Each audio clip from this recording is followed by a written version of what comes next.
Good morning, everyone. Welcome to the Master Builder Show. I am your host, Jim Gibson. Today's show is sponsored by the First National Bank of Weatherford. I am a graduate master builder certified by the National Association of Home Builders, also a member of the Green Building Council and Parker County Builders Association. My guests today are Ken Dennis with G&D Pools and Mike Davis with MHD Construction, and we're going to be talking about pools today. All kinds of pools. How are you all this morning? Very good. Thank you, Jim. Good. Mike, you been busy? I have been. Been roofing is what I selling hear. roofs, yes. There's a few of them that need to be replaced. Let's talk about swimming pools today. If y'all need to check out any builders or anything, you can go to my website at www.masterbuildershow.com, and it'll take you right into my main page, and you can go over to the TRCC section over there and click on that, and it will take you into the TRCC site, and you can check out any builder or remodeler before you hire them, and I would suggest that you do so. Ken, let's talk about pools. Everybody, this is getting the season now where it's getting warm. Everybody wants to cool off. Oh, it's finally got close to that 100-degree mark. Everybody's thinking about pools. So. How long from the time we order one from you to completion, depending on the size of pool? Depending on the size of pool, in the city, permitting, if you're out in the country, you don't have to get permits. You're looking anywhere from 35 to 45 days. If you're just starting to get a pool bid, you're having to get financing, you're having to get permitting, you could look at close to 2 months, getting all that in place. So, everybody that's looking at the time to do the pool is now. If you're trying to get in by July 4th, you better have money in place and already have your pool builder lined up to get in for that July 4th party. Well, yeah, I would think so. How many different types of pool construction techniques are there? I mean, you've got the vinyl pool, you've got gunite pool, fiberglass. There's a big variety. I mean, locally, most of the pools around here are gunite, cement. Gunite is a type of applied cement inside the pool that's plastered. There's also fiberglass. There's a couple of fiberglass dealers here in town that do fiberglass pools. There's a vinyl liner in-ground pool. Right. And then there's your standard above-ground vinyl-shaped pools that are above ground, just a round or an oval. Do y'all do all types? Or We do all types. We have a fiberglass line. We have a gunite line. We also sell just the above-ground pools out of the retail store. So you can start as low as, $3,000 or $4,000 and run all the way up to a couple $100,000, depending on what your taste is. Gunite, now, gunite's not concrete. It is a pneumatically applied concrete. Okay. Still has the same properties, and it has a light mix of water, pea gravel, and cement. Your concrete that you actually pour in decks and houses has a bigger stone, has different type of rebar and everything to it to make it hold stronger in your homes. Is there any difference in maintenance on like the gunite pools versus vinyl versus fiberglass? Are any of them easier to maintain than the others, or are they all pretty well comparable? They're all pretty much comparable. You're trying to maintain a body of water clean. So, normally if you have a vinyl liner or fiberglass pool, those tend to hold chemicals a little bit better. They're not going to be as durable. They're not going to last as long as a gunite pool. Gunite pool is going to last you a lot longer. How does the heat affect your chemicals in your pool? Heat's going to drive it crazy. Once your temperature in your pool gets up to 60 degrees, drives your algae and stuff to start blooming. Everybody starts seeing that usually in April. The rains and stuff come in, they start seeing this brown mustard algae form, and they wonder why. I hadn't had it all winter. Right. What's the problem now? Well, that water temperature finally got above 60. Once it hits 60, it's downhill if you're not prepared for it. Yeah, we had a pool over at one of our houses that we lived in for a long time, and I got this bright idea. I put one of those mesh covers over it. Well, we had a lot of trees around there, and of course, all the leaves fell in the fall, and it sat there all winter, and when we finally jerked that thing off, I just had a lot of tea is what it looked like. I mean, it'll strain those leaves pretty good, but if you'll keep that cover blown off, right, and before it's really time to open, so like in early, February, March, April, get that cover pulled off, throw some shock in it, a little bit of algicide, it'll open up blue. It'll really take a... When should you start actually shocking your pool and getting it ready? I always recommend everybody in March. March is the best time because it's still cold, temperature's still cold.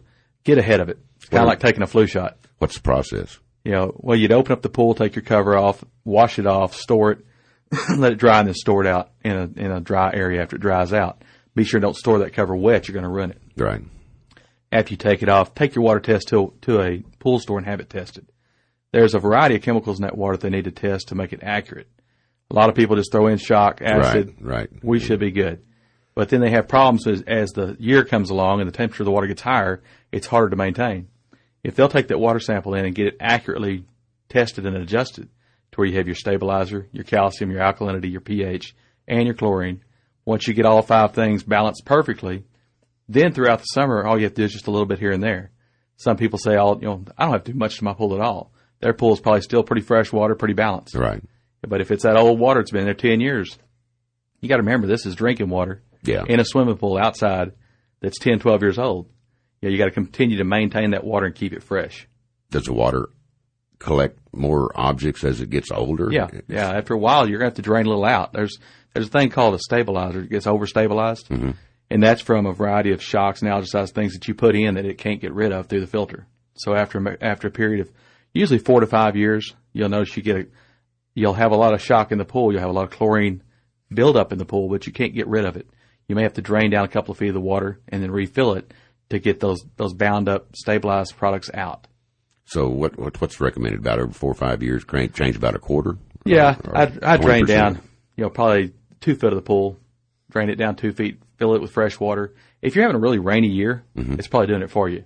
Like last year we had that 12 inches of rain and stuff, and it pretty much balances the pool back. It takes out all the contaminants and floods the pool out to where you put, it's fresh water naturally coming in. See, I thought it was quite the opposite. I thought when it rained, you'd have to go out and put more chemicals in because... You do. It's washing your chemicals out. It's diluting them. Okay. But you're getting fresh water.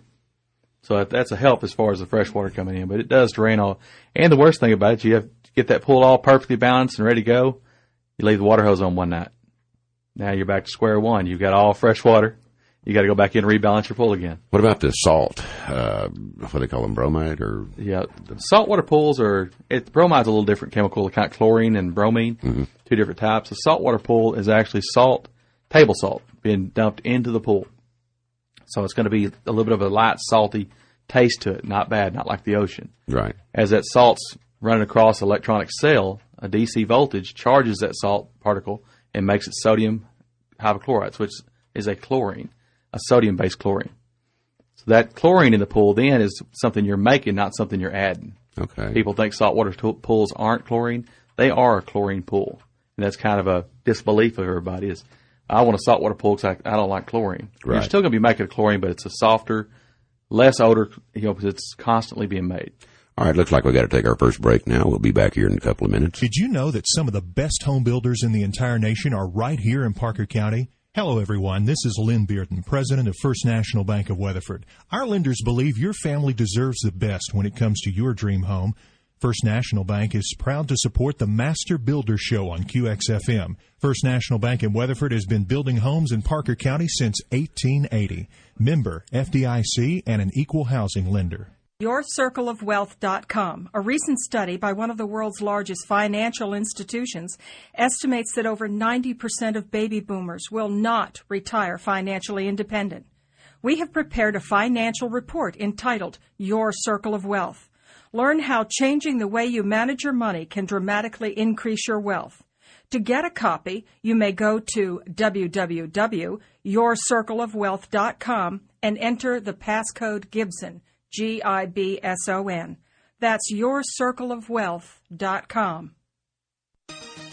Fort Worth Lighting, serving Parker, Wise, Palo Pinto, and surrounding counties with a selection of interior and exterior lighting fixtures. They also have ceiling fans, mirrors, and vanities in all sizes. A lighting consultant will help you with your decisions. For an appointment with a Fort Worth Lighting consultant, the number is 817-597-6320, or the website is fortworthlighting.com. 817-597-6320 for Fort Worth Lighting. North Texas Basements, 817-770-2768. With over 30 years of experience in residential construction, add extra living area, storm protection, and extra room that will be easy to heat and cool without needing a large piece of ground to build on. Think about having a basement in your next home. North Texas Basements, 817-770-BSMT or 817-770-2768. Gibson Home Builders Incorporated, 2401 Zion Hill Road, Weatherford, Texas, 682-429-2116. We specialize in homes to suit each and every individual that expects special attention. We help design, finance, and close on every home we build. We use green building techniques in all of our homes. You can contact Jim at masterbuildershow.com. Gibson Home Builders Incorporated, Weatherford, 682-429-2116. Welcome back to the Master Builder Show. I am your host, Jim Gibson. Today's show is sponsored by the First National Bank of Weatherford. My guests today are Ken Dennis with G&D Pools and Mac Davis with MHD Construction. We're talking about pools, and before the break we were talking about the salt treatment to the pools, and let's elaborate on that a little bit more, because you said that people were having problems with the rocks, because most people are wanting rock fascia. Yeah, everybody wants to put the rock coping. We're out west, with the west part of Texas. Everybody likes that natural look. The only thing that's a concern with a saltwater pool is they need to make sure they keep that rock sealed. If you don't keep the rock sealed, the salt tends to get into the pores of the rock and dries and kind of flakes the rock off, or makes it kind of sandy on top. And if they're having problems with that, they're already at a point that the rock's flaking. They can usually take a power washer and wash that off and clean it and let it get real dry, and then come back in and seal it. And you need to get a good penetrating sealer, not like a shiny solvent sealer. Right. You want to get something that's a water-based, it's not going to hurt the water in the pool, and something that'll kind of not be so shiny so you don't see the spots you miss. What are the advantages of using salt versus chlorine, or are there any advantages? Advantages I've seen from the different customers I've built for that like it is that if you have a saltwater pool, it tends to not have these spikes and fluctuations in chlorine. Mm-hmm. It's constantly making chlorine every day, so you're not forgetting to put it in on Sunday. You're not having to go out there and shock it and keep the kids out for 24 hours. Right. This way, it's always making a constant level of chlorine. It's always staying clean. What about cost? Is it cheaper to do chlorine? It is cheaper. Salt? Chlorine usually runs you about $300 a year. Uh-huh. So you're going to look at $300 a year savings by not having to buy the chlorine. And everything else in the pool still stays the same. You have the same filter system, the same. You're going to add your muriatic acid. You're going to add your stabilizer and everything else to the pool. Only thing you're not having to add is your chlorine.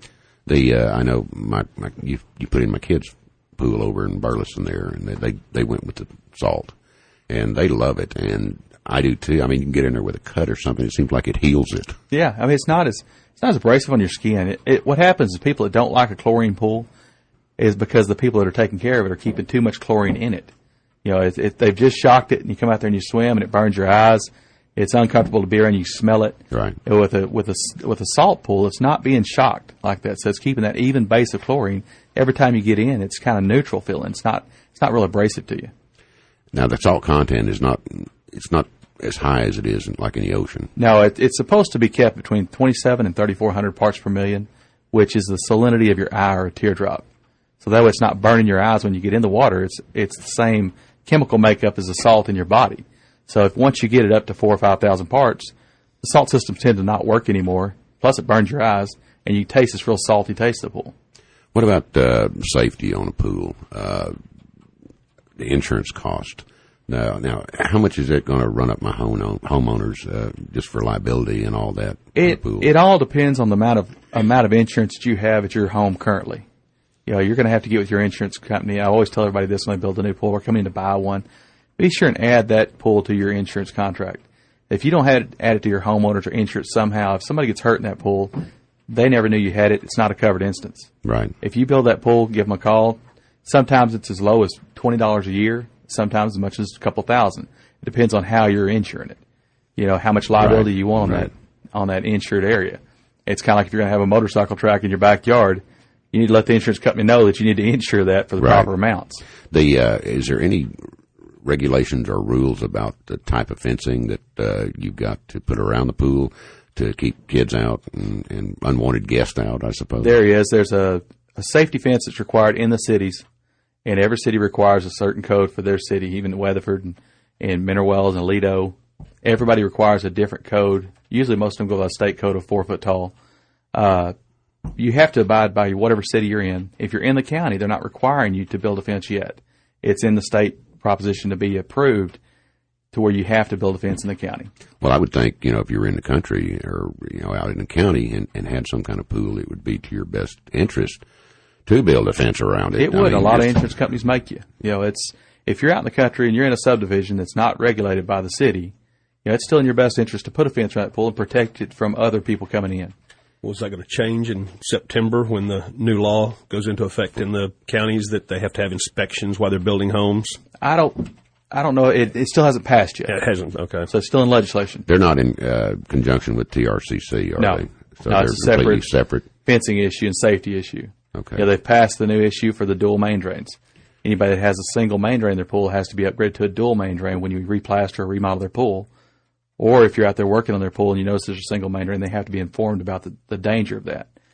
Now explain what's the danger? A single main drain is a solid suction device from the bottom of the pool. Right. And a kid could get entrapped or sucked down to that main drain. Is there that much suction there?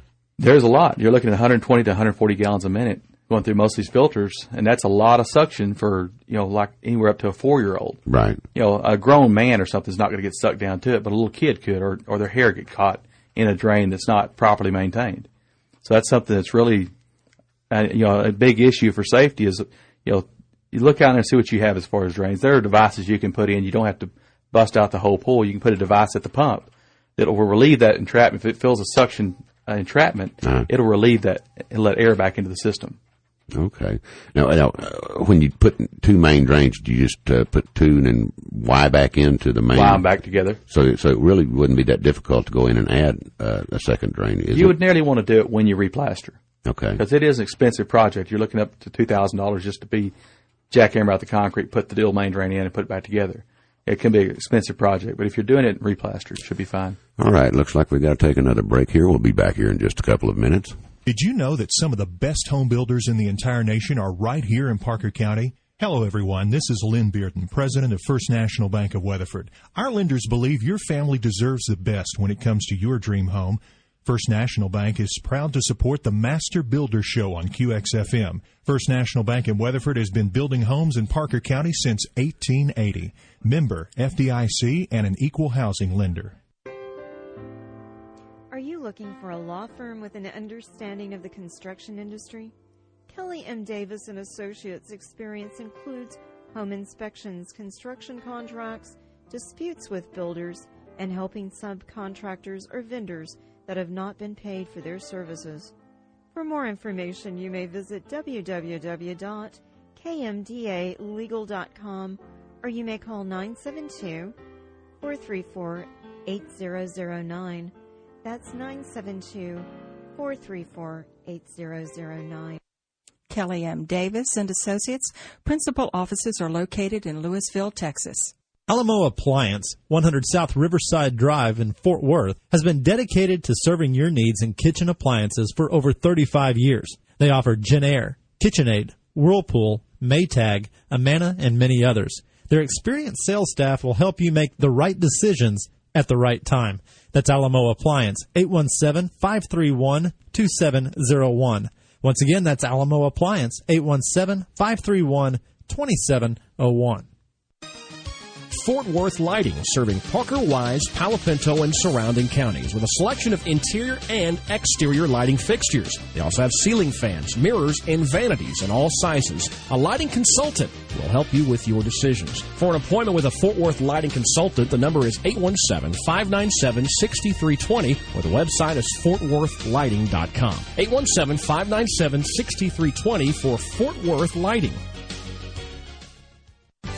Gibson Home Builders Incorporated, 2401 Zion Hill Road, Weatherford, Texas, 682-429-2116. We specialize in homes to suit each and every individual that expects special attention. We help design, finance, and close on every home we build. We use green building techniques in all of our homes. You can contact Jim at masterbuildershow.com. Gibson Home Builders Incorporated, Weatherford, 682-429-2116.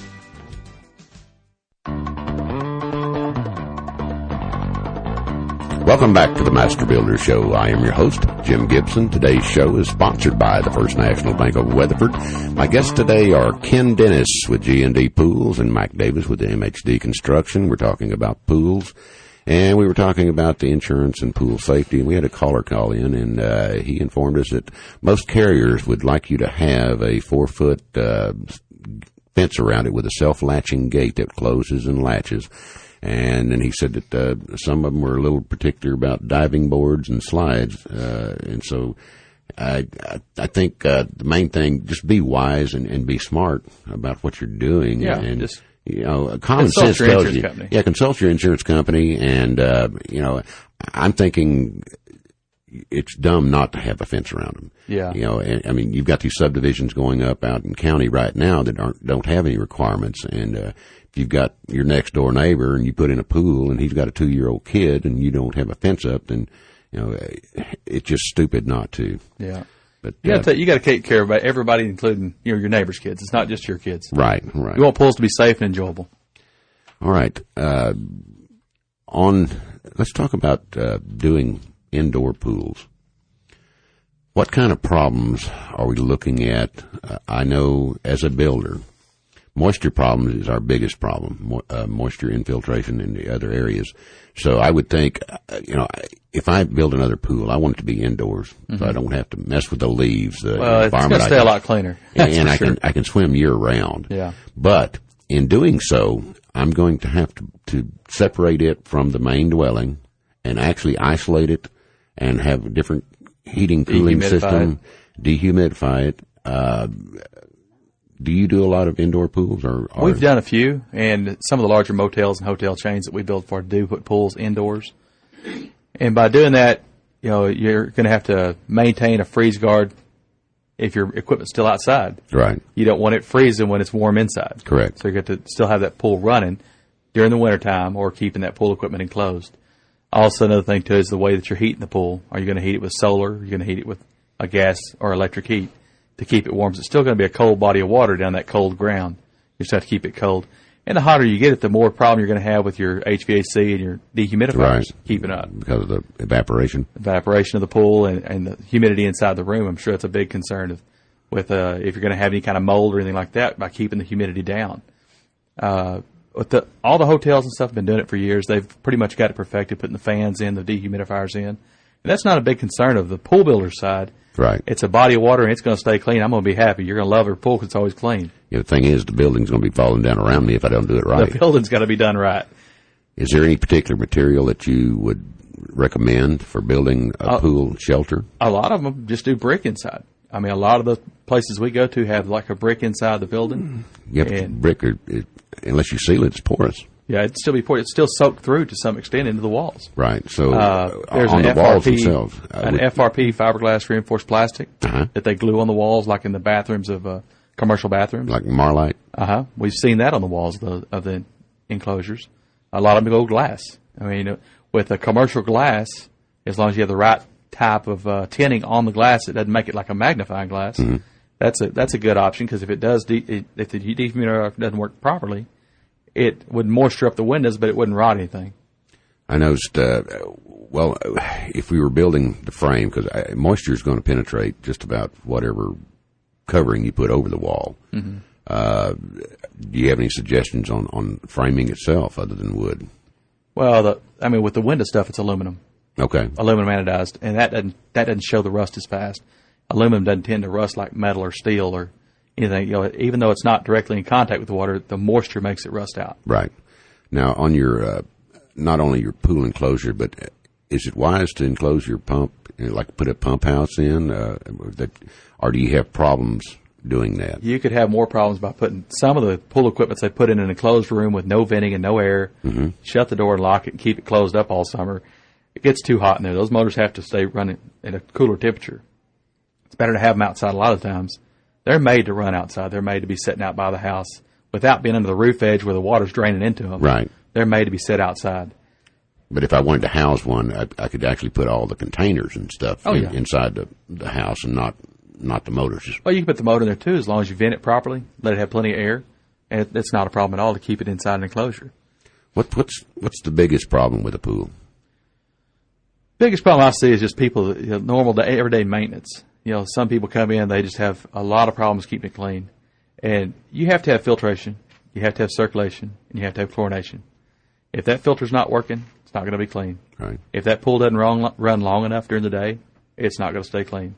If you don't ever put any chlorine or some type of cleanser in that pool, those are the three things that people come in that really have a lot of problem keeping their pool up. they're running it 2 hours a day. That's not going to be long enough. Their filter's been the same old filter for 10 years. It's never had the sand taken out and recleaned. Or the filter grids are all bad, and the debris is just flowing through them. It's not getting caught in the filters. Circulation, it's an old pump. Maybe it's been worn out. It's not flowing the water as good as it did 2 or 3 years ago. So how long should you run a pool? Like, say, a 30,000-gallon pool or whatever? We recommend 6 to 8 hours a day. If you have larger bather loads, you're going to have to run it more. If it's in direct, a lot of direct sunlight, with a lot of trees, dropping debris in it. Like that oak, the oaks just got through dropping the tassels here a while back. Right. And a lot of people had a lot of debris in the pool. During that time of the year, that pool needs to run for an extended amount of time. You may have to run it 24 hours a day for 2 or 3 days to catch up with the debris load that got in it. How often, if I'm a pool owner, I'm go out there, do I need to go out and brush it daily? I mean, we recommend brush it 2 or 3 times a week after you have it built. During the building process, you want to brush it 2 or 3 times a day when you first build that pool. After the building process, you still need to brush it 2 or 3 times a week just to keep sediment and stuff from sticking to the bottom. If stuff lands in there or you don't notice that a nail or something got in it and it's on the bottom, it's going to stain the bottom. If you go out there and maintain the pool and brush it, it's kind of like sweeping the floor in the house. It's no different. You're going to want to brush it up a couple of times a week, make sure that you keep it clean and mop the floors. Same with your pool. Okay. What about different types of filtration systems? I know you got the diatomaceous earth, you got the sand filters, you got the cartridge type filters and all this stuff. What are the advantages or disadvantages of each? Each one has a really good use. Like we use a lot of the sand filters for the above ground smaller pools and the big commercial pools. Big commercial pools are all run off of sand filters. Now they're silica type sand. Silica sand is a special sand type that they use for it's a clean sand that they use in those, so where you don't have so much debris when you first start them up. The sand filters work really great for large pools. It's not going to have that really perfectly clear water. If you swim in like a large body of water, like a city pool or something like that, you're going to notice that with the goggles on, there's little stuff floating in the water. It's not bad. It's just not as perfectly clear as what a residential pool owner would want. That's when you get into a cartridge or a DE type filter. So the actual filtration itself is a lot finer going to the diatomaceous earth and the cartridge type filters than it would be with sand. It goes down to a finer micron. And with that cartridge filter, the only disadvantage is you have to take it apart and clean it versus a DE filter that you could just backwash and filter. When you backwash, you have to add a DE material back to the pool where it recoats the grids, and then you go through the next filter cycle. So what is the most maintenance-free type filter? I mean, for the average homeowner that has a pool, say, what's an average size pool? 30,000? 30,000 gallons. 30,000 gallons. All right. Which is the most maintenance-free? I'd say the most maintenance-free is the sand. Okay. Yeah, that is the most maintenance-free. It's not going to be the most clarity of the water. Okay. You have a little more work in a DE filter, but you're going to enjoy the water clarity a lot more. And you recommend a DE over a cartridge type? Yeah. In the city, we have to sell cartridge because they don't want you backwashing into the city sanitation. Right. Or backwashing on the ground in your neighbor's yard. You have to either put it into a P-trap back into the city sewer, or you have to use a cartridge filter. Okay. So all the pools in the city, we use a cartridge filter, and then the ones out in the county and stuff use the DE. Why are they not wanting the diatomaceous earth back into the sewer? It seems like the diatomaceous earth would be would be beneficial and not harmful. Well, we run it back into the sewer, back through a P-trap. Yeah, but rather than having the city require you to have a cartridge filter over a diatomaceous earth filter, is there any logic DE is to not it? It's not carcinogenic or anything like that. It's just a natural shell that's been crushed and makes up DE. The cartridges there's no water loss. So you're looking at energy efficient. You're not having to backwash water out on the ground, add fresh water back to the pool. So with a cartridge filter, your body of water is never being depleted. With a backwashing system, with either a sand or a DE, you're backwashing material back out on the ground. And sometimes neighbors being close together, you're backwashing into your neighbor's yard. Well, the problem we had when we were out in the country there, we didn't have it plumbed back into our septic system, our sewer system, so we'd backwash it back out into a field there. But we had a chlorine type pool, and chlorine would tend to kill plants. Yeah. So that was one of the problems. That's the thing with some of the salt too. If you backwash it to a certain spot a lot, that salty water could kill the plants or the grass in the area. So you'd want to move it around. Yeah. I know when we lived down in Granbury, we took some water out of the lake to water our lawns with, and that has a salt content in the water there, and we found that there's certain things won't grow using lake water down With there. that lake water? With that lake water, yeah. It killed out quite a bit of ground cover. It's got a lot of salt in that lake, and we built saltwater pools around the lake and actually pumped the lake water into the pool to start them up, and then cleaned it. And there'd already be salt content in that water. Yeah, I don't remember the percentage, but I know it's high enough to kill certain plants. Yeah, it's a little over 2,000 parts per million. Wow. Back to the maintenance. People wanting to build a new pool, and you tell them, which one's more maintenance-free. Aren't the saltwater pools a lot more maintenance-free? Yeah, they're more maintenance-free. And cost-benefit, if you're borrowing the money on a 15-year or 20-year note, $1,000, $1,200 more for a salt system on just the low end. Yeah. You can get them all the way up to $5,000 more for a salt system. But on the low end, if you just buy a low-end salt system that works properly, then you're probably looking at it costing you about $10 a month more on your payment. So $10 a month, you're going to spend more than that on chlorine. Yeah. So that's how I kind of base it to them. If you're going to borrow the money, it's cheaper to go with salt because you're going to be paying the payment anyway. Well, that's like I try to tell everybody when we're building houses, let's go ahead and put your money up front and let's build you a highly energy efficient house. It may cost you $8,000, $10,000, $20,000 more up front, but you're going to save it in the long run if you're going to be there for any length of time. Oh, yeah. Same way with pool. Go ahead and put your money up front. And if you do that little extra extent for the energy efficient pools, I mean, you can have it where you have the cartridge filter where you're not backwashing, losing water, having water loss. You can use 2-speed pumps, and you can use the different lighting. There's different lights that you can put in that are energy efficient. Low and high. Lights that use a lot of wattage. I mean, it's 500-watt light in that swimming pool. Yeah. Are they coming out with any LED lights? LEDs. There are now? Yeah, we do have those now. And how much energy do you save by using those? I don't really know the calculation on how much energy you'd save, but I know as far as the usability of the LEDs, they're colored.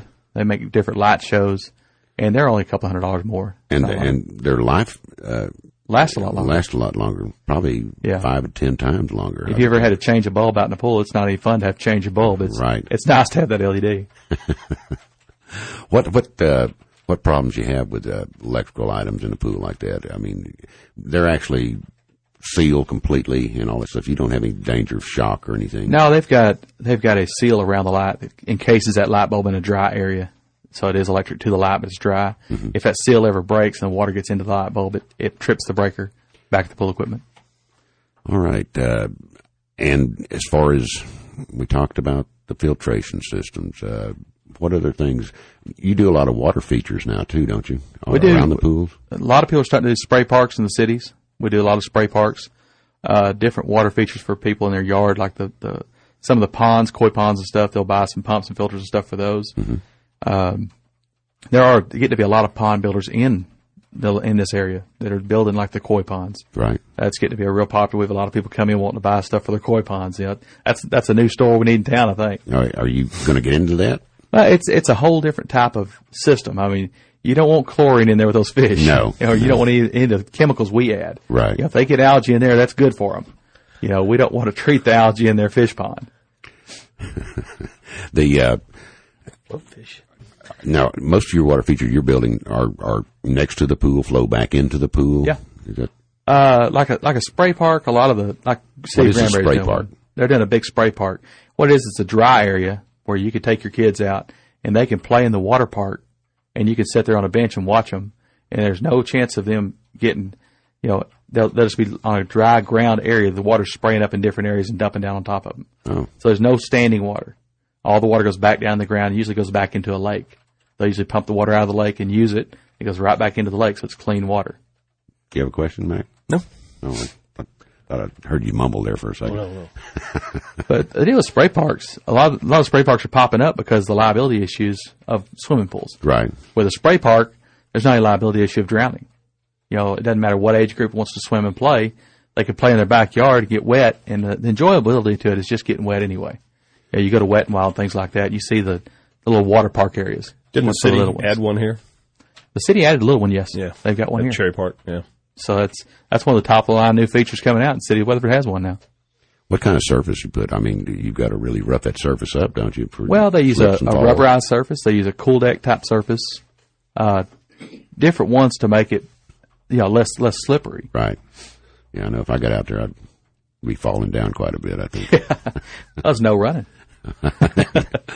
All right, looks like we got to take another break here. We'll be back here in a couple of minutes. Did you know that some of the best home builders in the entire nation are right here in Parker County? Hello, everyone. This is Lynn Bearden, president of First National Bank of Weatherford. Our lenders believe your family deserves the best when it comes to your dream home. First National Bank is proud to support the Master Builder Show on QXFM. First National Bank in Weatherford has been building homes in Parker County since 1880. Member FDIC and an equal housing lender. Are you having a construction-related issue? Do you need a construction attorney? If so, you may call the law firm of Kelly M. Davis and Associates. Kelly's family background in the construction industry has led to her focus in construction litigation, with over 9 years of experience practicing construction law in and around the metro area. For more information, you may visit www.kmdalegal.com, or you may call 972-434-8009. That's 972-434-8009. Kelly M. Davis and Associates. Principal offices are located in Louisville, Texas. Croft Foam Insulation and Protective Coatings has over 25 years of experience in the spray foam business, serving residential, commercial, and industrial clients.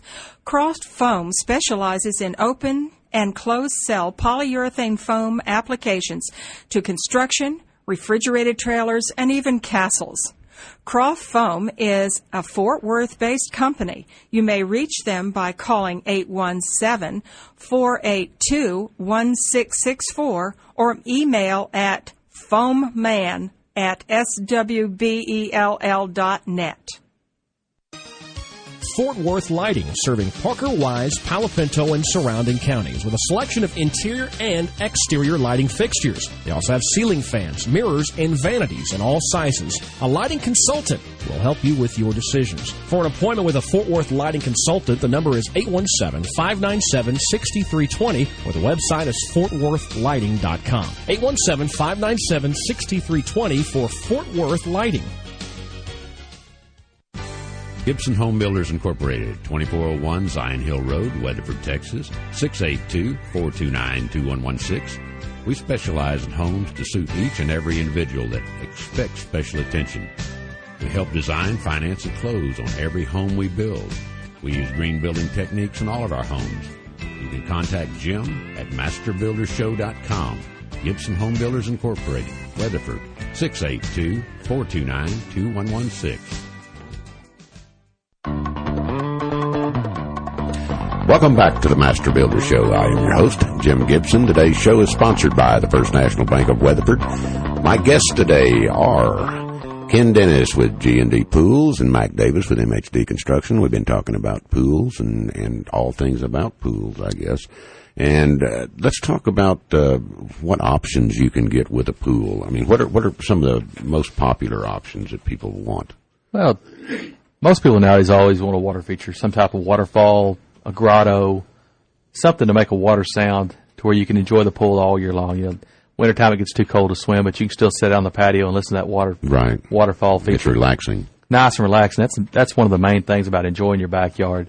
You know, the price that gas is getting now, everybody's doing a lot more backyard features. Mm-hmm. They're putting waterfalls and slides and dive boards, and it's limitless. I mean, you can look on the internet. There's stuff that, you know, I don't even think up that people come to me and, you know, and say, well, can we put one of these on the pool? You know, that'd be something new invention that's out there that makes that backyard look like Wet and Wild. Right. You know. Well, yeah, with the price of gas, it's if you put your money in your backyard and just spend, I mean, you can invite people over, maybe even charge for it, right?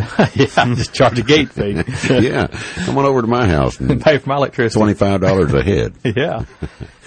We were talking during the break about what we could do to seal off rooms, and Mac brought up a good suggestion that the spray foam that we use, the closed cell foams, that I know we had talked about building theme rooms and stuff, yes. And also you could make it like a cave in there with that closed cell foam, and you wouldn't have any penetration back into the other parts of the building. It'd protect, if you went woodwork inside, it'd protect it. Yeah, and you wouldn't have to spray it that thick. I mean, you could spray it like an inch on there, just because that would make it a big coffee cup kind of deal upside down. But Let's talk about some energy smart type pools. What can we do to save energy? I know my kids have a solar heater on theirs, and it also works as cooling. I mean, if you turn the pumps on at night when the sun's not out, it actually cools the water if your pool gets too hot during the day. Yeah, it'll cool it back down. So solar's a good option. I mean, a lot of the hotels and stuff are going to the solar along with their gas assisted. A solar temperature heating will work you usually get 3 or 4 months out of the summer because you'll have 2 months to start, 2 months to end, increase in swim time. And you want to get that pool up to about 85 degrees, which is a good swimming temperature. If you're looking at using like a propane or electric for that, natural gas or propane is going to run you around $800 or $900 a month. Yeah. It's not real economical, but that's what that solar feature does is during the time that you're running your pool, you just switch a valve and run the water up through the roof section and back down to the pool, and it heats the water. So the panels on top of the roof are hot. Water runs through the hot panels, makes your pool warm. So you're going to run your pool to clean it anyway. Might as well run it through a solar system. Right, and really, it probably doesn't cost that much to put a solar system up there, does it? No, they start anywhere $3,000 to $4,000. And like you said, $30 a month or so. You're not that far out of line of trying to make it energy efficient. How does a pool lose its heat mostly? I mean, is it from wind or just temperature itself, ground? Now, the temperature of the ground is what, 66 degrees? 55, isn't it? 65. Right. And, the gunite structure is in there, and a lot of times people say, I can't ever get my pool warm. If they think back to the time they built that pool, they were probably in solid rock. And they probably jackhammered out the pool and put the pool in. And that pool's up against that rock surface. So it's a good conductor for that 66 degrees of the ground temperature. It's going to stay about that cold all summer long. So if you're building in rock, you just might as well not think about heating it. Yeah. If you build in rock, you solar heat it. Once that shell gets warm, it's going to keep it warm. But for the sun to try to get it that way, just the natural sunlight shining on the pool, it's really hard because you got 12 hours of sunlight and 12 hours of dark.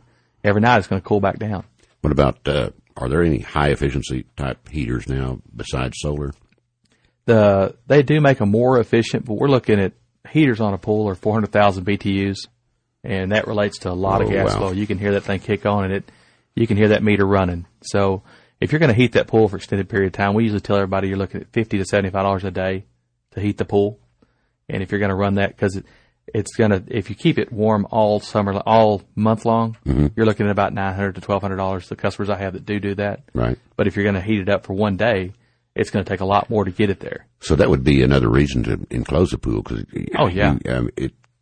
You're going to pretty well stay ambient temperature in, say, if you've got your room in there at 70 degrees, you're still going to have to heat the water in the wintertime, but it wouldn't be that drastic, would it? No, and motel owners and stuff keep their pools temperaturized during all year long, keep it at a certain temperature. And once you maintain that temperature, it doesn't cost you near as much, and you're not going to have that heat loss indoors that you would outdoors. Right. Yeah, I'm big for getting indoor pools. I know my wife wants a pool, and when we had ours on the exterior, it was, Dad, when the pool going to be ready? When's the pool going to be ready? And I'd be, well, it'll be ready when I get ready to do it. There's a lot more indoor pools being built because like you said, the payment, the value of the house, it's part of the home structure. The price per square foot is going to probably evaluate a little more. Your safety issues, it's in a room enclosed, and the fencing issues from outside people getting in your pool or neighbors. It's inside your house. They're not going to come knock on your door to get in. Do they have any medical reasons for that would pay for you to get a pool? Like if you've got arthritic problems or they do have a lot of benefits with a spa. People that come in and buy the above ground portable spas. They have insurance breaks and things to buy spas that have medical purposes. A therapy pool, there probably is some, but I'm not sure what those would be. Y'all do any of the therapy pools where you just stay in one place and you've got water jets in front of you that you swim? Yeah, they make an endless pool that's like a fiberglass structure that sits in the ground, and a lot of people put those inside because they're smaller. And they actually have like the rowing devices, the bungee cords that you can swim against the current. There's different exercises you can do in that body of water. It's only about 4 foot deep. Do y'all put in those type of pools? We put those in. And you said endless pool, they're pretty well They call them endless pool because they're about 10, 12 to 16 foot long, and you're swimming into a current, and you're never going to get there. You're never going to get to the end, yes. What does that cost? Those pumps got to be pretty high to run, though. They're pretty good size, multiple pumps, different type of filtration systems. And you're looking at anywhere from $16,000 to $30,000 on those. Okay, and what does it cost you per day to run that? I mean, they're about like the cost of a spa. Since they're small, contained, and indoors, you're probably looking at, I'd say $25, $30 a month to maintain. And that's all? Yeah. I noticed, used to, sometimes the pool would be a detriment when trying to sell a house, and sometimes if you really selling to people that want a pool, I mean, it's definitely positive to do it.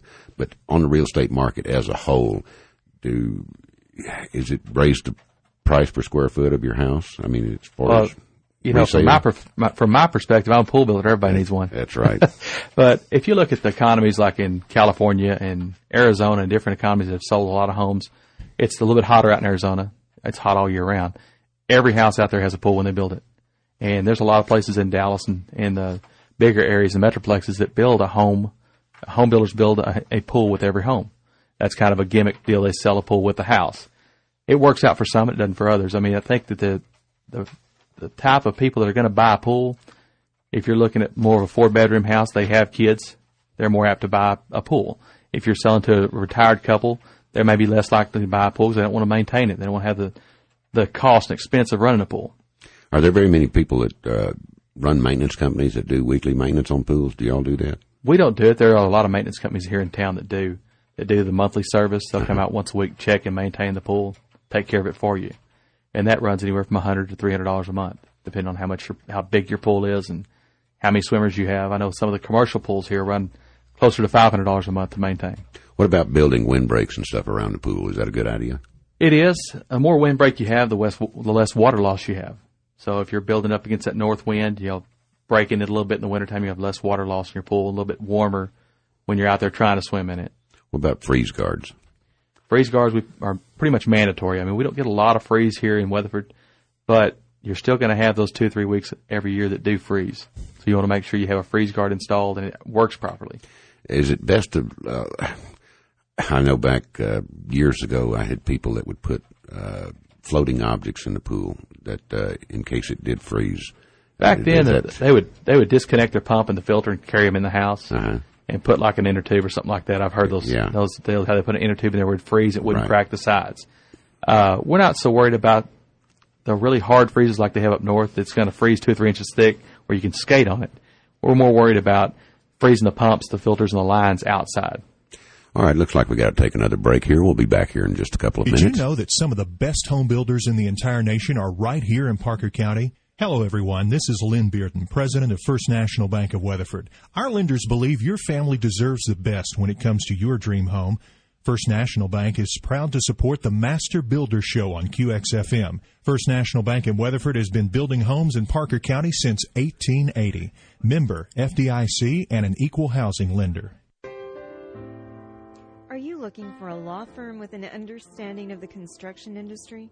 Kelly M. Davis & Associates experience includes home inspections, construction contracts, disputes with builders, and helping subcontractors or vendors that have not been paid for their services. For more information, you may visit www.kmdalegal.com or you may call 972-434-8009. That's 972-434-8009. Kelly M. Davis & Associates. Principal offices are located in Lewisville, Texas. Alamo Appliance, 100 South Riverside Drive in Fort Worth, has been dedicated to serving your needs in kitchen appliances for over 35 years. They offer JennAir, KitchenAid, Whirlpool, Maytag, Amana, and many others. Their experienced sales staff will help you make the right decisions at the right time. That's Alamo Appliance, 817-531-2701. Once again, that's Alamo Appliance, 817-531-2701. Fort Worth Lighting, serving the building professional in Parker Wise, Palo Pinto, and surrounding counties. Services include planned takeoff, site walkthrough, and delivery. For an appointment with a Fort Worth Lighting consultant, the number is 817-597-6320, or the website is fortworthlighting.com. Again, it's 817-597-6320 for Fort Worth Lighting. Gibson Home Builders Incorporated, 2401 Zion Hill Road, Weatherford, Texas, 682-429-2116. We specialize in homes to suit each and every individual that expects special attention. We help design, finance, and close on every home we build. We use green building techniques in all of our homes. You can contact Jim at masterbuildershow.com. Gibson Home Builders Incorporated, Weatherford, 682-429-2116.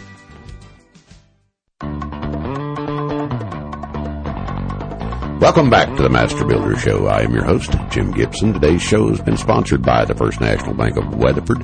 My guests today are Ken Dennis with G&D Pools and Mac Davis with MHD Construction. And during the break, we were talking about, outdoor living areas and what's going on outdoors right now as far as that's one of the biggest upcoming things, I think, to the backyard living areas. Since gas prices and stuff are getting so high, everybody wants to just stay at home on the weekends, enjoy their pool or their backyard. So you're doing more big screen televisions on the back porch, outdoor cooking areas, arbors, cabanas, bathrooms, pool houses. Used to back in the old days, we'd do maybe a pool house with a bathroom, right, a changing area. Now it's more of a outdoor living area with a TV and a fireplace, and you can spend countless amount of hours out in your backyard and not have to drive to Fort Worth or Arlington or to go enjoy entertainment. Now you can just stay at home. Well, here in Texas, especially here in Weatherford, I mean, you've got so many days that you can spend outside here. Oh, that's that nice. Our inclement weather is not anywhere near. I mean, we don't have actually 4 different seasons. We've got either bad or good. It's either bad or good. But about 90% of the time you can spend outdoors here, even with a light jacket, or stripped down to next to nothing, but enjoying big screen TVs. You're saying you're putting outside now? Yeah, they even make a. We were reading an article about one the other day. One of their customers had gotten a TV that was made for outdoors. That could sit out in the rain. So waterproof. Waterproofing them. And the industry's kind of going to that backyard living area. They've got that stuff in place. The outdoor spas have big screens built into them where you can push a button and the big screen rises out of the side of the spa. Well, I know the big thing that we've been doing for the last several years here is the outdoor cooking areas and stuff and entertainment areas, and I see it too coming in with the. That's going in nearly every house you build, probably. Oh now. Yeah. I mean, you're used to you put a minimal back porch and a minimal front porch, and if they wanted to, you'd build them a patio later on, and that was basically because of expense too. Yeah. I mean, they don't pay you for the square footage on those porches, right? And now it's more and more people want to come up and they want a 20 by 50 foot back porch area covered. Well, that's what I've seen. It looks like the price square foot per house is going up a little bit, and it's due to that back porch and that backyard living. Yeah, because you can spend $30,000 on the back porch on kitchens. Easy. Yeah, just on a kitchen part, just to get it going. Used to just put a gas jet maybe for somebody. Right, so they could back up their so they could back their grill up to that and use it, but not refrigerators and everything else. Ken, we're going to use the last part of the show here just kind of to tell people what you do, who you are, where to find you, and how to get in contact with you. I appreciate it. Yeah, we're on 401 Palo Pinto in Weatherford, Texas. We've got a new location open up in Mineral Wells next week. We're trying to service the whole Parker County area. We sell everything we've been talking about, chemicals, pools, spas. We have the outdoor kitchen pieces that you can buy, and we can actually have somebody put them in. Jim Mack here put those in for you. We have the Cal Spa, Cal Flame line.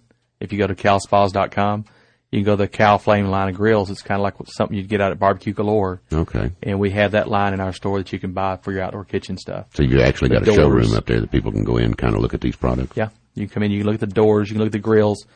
You could buy the parts and put them into the service. We sell chemicals. We sell covers, safety equipment, build the pools. The only thing that we really don't do around the swimming pool is maintain them for you. If you want to come in and bring your water sample, we test it and show you what you need to properly do to it to send you on your way and take care of it. But we're just not geared up enough to have a full service company. The people that do that, they have 100 pools on route and they stay busy 7 days a week. Right. I noticed too, I was reading during research to this program, I was reading where they've got some actual pool alarms where if anything breaks the surface tension of the water. Do y'all get into any of that? Yeah, we sell those. We have the pool alarms, electric eyes, motion detectors, and some of the local alarm companies even have stuff that's better than what we sell. They have the barriers. If you cross a barrier, it sounds an alarm. So if you're going to the backyard area, talking about neighbors, kids, or somebody else coming over, if you have dogs, it messes up any alarm because the dog will get in the water and the dog will break the alarm. That would seem to be better than something that would break surface tension because Yeah. you know that they're getting close and They're not getting not close. actually They're already getting. back there. Come get them. Mac, you got anything to say this week? Oh, just busy with repairing Parker and Palo Pinto County of roofs. Did you get any hail damage in your area? I didn't. I'm on the north side of town though, so I'm it on the wasn't north too side, bad. and I got quite a bit. I've found some that have damage, but Anyway, Mineral Wells got most of it. Got hit pretty bad over there. Yeah, and the Clear Lake area. Yeah. how about your house? I'm clean. There wasn't no hail damage to my house, so we got fortunate. All right. I know we had the store over there really got some big hail. Have you got a website? Yeah, our website is www.gndpools.com, and our phone number is 817-613-1161. And I appreciate the time on the show today. Where are you located? What's your address? 401 Palo Pinto. All right. It looks like it's going to wrap it up for this week's show, and we will see you next Tuesday.